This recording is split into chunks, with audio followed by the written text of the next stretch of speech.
терең сезімтал адам үшін жоғары вибрацияда болған тым маңызды. Өткен видеода мен екі маңызды нәрсені айтқан. Бұл дұрыс демалу. Қазір сол видеоны ашып жатырмыз да, демалыс туралы. Екіншісі өзін ешкіммен салыстырмау. Үшінші заң бұл көтеріңкі вибрацияны сақтап тұру. Көтеріңкі вибрация, потому что терең сезімтал адам жоғары вибрациялық адам, жоғары вибрацияларды қатты сезеді.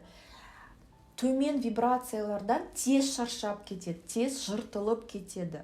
Ондай вибрациялар, төмен вибрациялар разрушать етеді бұл адамды. Төмен вибрация деген не? Мен өзімнің осы қоғам өзгерістері туралы видеоны мына жерде ссылка и астында да ссылка беремін обязательно. Сол видеода вибрацияның мәні туралы айтып бергенмін. Кез келген құбылыстың, кез келген эмоцияның вибрациясы бар. Ал қазір біздің жер планетамыз вибрациясын ауыстыруда. Вибрация деген не? Бұл жердің былай кез келген зат бұл энергиядан тұрады, дұрыс па? Энергия ол бір қалыпты емес, ол былай вибрировать етіп тұрады. Сол вибрировать еткен кезде оны өлшейді. Бұл физикалық құбылыс, физикалық процесс, научный процесс. Сондықтан жердің вибрациясы қазір өсіп жатыр. Сол сияқты адамдардың да вибрациясы өсуі маңызды. Мысалы қазіргі мынау ауру, өздеріңіз білесіз, бұл ауруды да, вирусты, бұл өзімен өзі шыққан нәрсе емес. Біздің планетада болып жатқан кез келген нәрсе Құдайдың қолдаусыз болмайды. Сондықтан әлемге Құдайға сенген дұрыс. Не то, что дұрыс да, сену керек деген ой емес. Мен қазір тек өзім туралы айтып жатырмын. Өзіме не дұрыс екен айтып жатырмын. Егер сіздерге бұл жақпаса, ұнамаса, онда сіз оны қабылдамаңыз. Тек өзіңізге қазір сезіміңізге, денеңізге лайықты, ойыңызға лайықты нәрсені сезсеңіз, мен айтқанымда, соны ғана алыңыз. Итак, не деп айттым мен қазір? Аурулар туралы айттым да, ауру туралы. Жер вибрациясы ауысып жатыр. Сондықтан бізде қазір трансформациялық период. Адамдардың ойлары ауысып жатыр. Адамдардың сезімдері ауысып жатыр. Өзгерістер уже көрініп тұр. Жылдан жылға өзгерістер одан сайын көбейеді. Адамдар өзгереді жақсы жаққа. Сол өзгерістердің бірі бұл вибрациялардың көтерілуі. Кез келген эмоцияның вибрациясы болады. Сол видеода мен айтып өттім. Қорқыныштың, өкпенің, ызаның, ашуланудың вибрациялары төмен. Өзіне сенбеу, сомневаться ету, күмәндану, осының бәрінің вибрациясы где-то 0,2-0,3, максимум 1-2 герц. Ал өзіне сену, әлемге сену, ризашылық білдіру, бақыт сезімдерінің вибрациясы 50-ден асады. 50, 60, 70 болып төбеге көтеріле береді. Өзіне сүйіспеншілік білдіру, әлемге махаббат білдіру, басқа адамдарға жақсы отношенияда болу, бұның бәрі вибрацияны көтереді.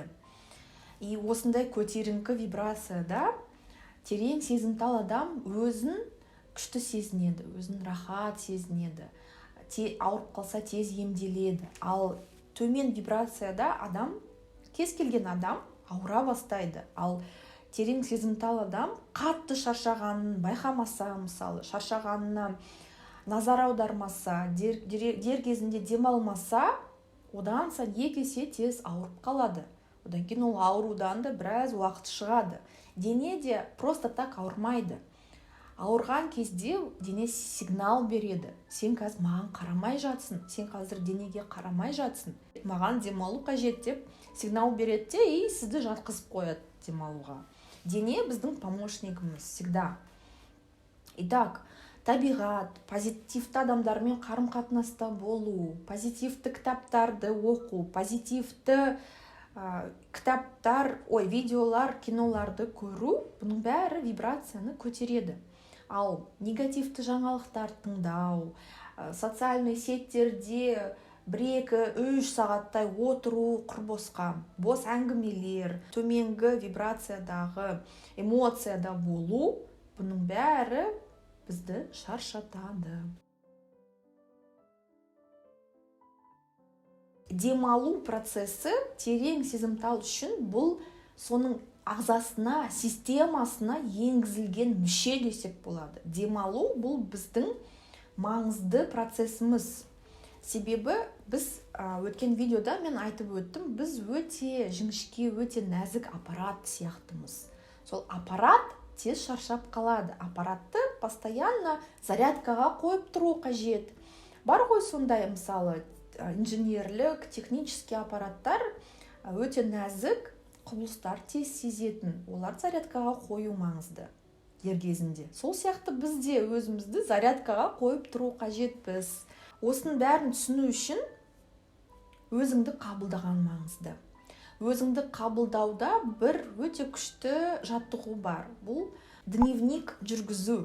Яғни сол дневникке, дәптеріңізге өзіңіздің қатты шаршаған кезіңізде, или жай шаршаған кезіңізде қандай сезімде болғаныңызды, қандай ойда болғаныңызды, не сезіп тұрсыз, не ойлап тұрсыз, соның бәрін жазып тұрсаңыз каждый раз, сонда сіз өзіңіздің неден шаршағаныңызды түсінесіз, неден осындай сезімде болғаныңызды сезесіз. Яғни өзіңізге жақындайсыз, өзіңізді исследовать етесіз, анализировать етесіз. Сонда өзіңіздің сезімтал екеніңізді байқайсыз, өзіңізге сене бастайсыз және өзіңізбен қарым-қатынас құра бастайсыз. Так, біздің видеомыз бүгінге аяқталды. Қазір мен камерам өшіп қалады. Видео сіздерге ұнаса, лайк басып, каналыма қосылсаңыз болады. Консультация алу үшін астында ссылкаға өтсеңіздер болады. Так, өзіңіздің сезімтал екеніңізді сезсеңіз, тоже комментарийға жазсаңыздар, өте риза боламын.